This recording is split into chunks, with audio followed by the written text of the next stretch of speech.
So after a week of seeing Kyrie Irving be very short with the media, he opened up a bit before this Celtics-Warriors matchup. Chris, it actually went down, not today, but actually went down 2 days before this matchup between the Celtics and the Warriors, where he talked about how he's just not excited about always having to talk to the media. This isn't what he signed up for. But, I mean, Chris, every athlete would say that, right? Right. I mean, yeah, of course it's a pain, but I mean, didn't he just star in Uncle Drew? Like, didn't he just? I thought that was a little weird. He's a guy saying he doesn't like the cameras in his face, and granted, he was saying his younger self didn't. His younger self was all about that, and now he just wants to play at the highest level. That's what he said. But I was reading the quotes, and I was like, well, I just saw you on the big screen, starring in a movie, so I thought that was a little weird. But yeah, I mean, it's totally fair. What he's saying, I think it is totally fair.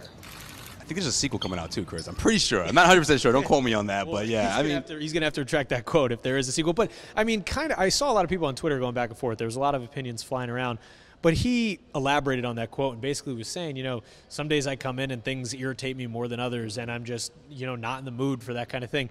He's basically describing everyone's middle-aged life. You go to work, some days you don't want to talk to people, some days you do, some days you're in a great mood. So I think it's totally fair if you look at it from a human perspective. People are going to blow it up because it's Kyrie, and for some reason everything he says this year, he can't win. So people will blow it up, but I don't really think it's as big of a deal as people are making it. I also think Kyrie needs to remember the fact that, look, one, you're an athlete. It's just part of what being a leader or being the top guy on a team, that's just what comes with it. It's not necessarily the city. And second of all, I also think Kyrie needs to remember the fact that he's going to be the leader throughout this rest of this regular season. You're going to be the go-to guy that media is going to talk to. They're going to bring up questions. They're going to make you uncomfortable. I mean, it sort of comes with the territory. And I thought he would have noticed that, or at least learned that by seeing how Cleveland treated LeBron James all those years. Yeah, I think it's to a point where he's just fed up with it, because obviously this year hasn't gone the way he'd like in terms of how the media's handled him, how, of course, their performance has gone, but I just think he's kind of fed up at this point. His younger self was into the fame, they were into the cameras, and then you saw him coming into TD Garden on Sunday. He said, I can't wait to be done with this, and,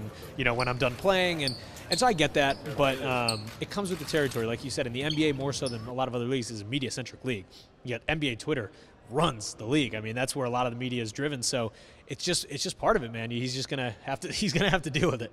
I mean, he did say that they do it for clicks and likes, right? I mean, that's what we do, right, Chris? We just rewrite for clicks and likes. For clicks and likes, that's it.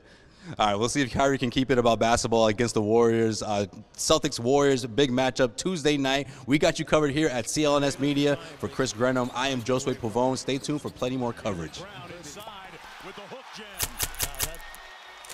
That was emphatic.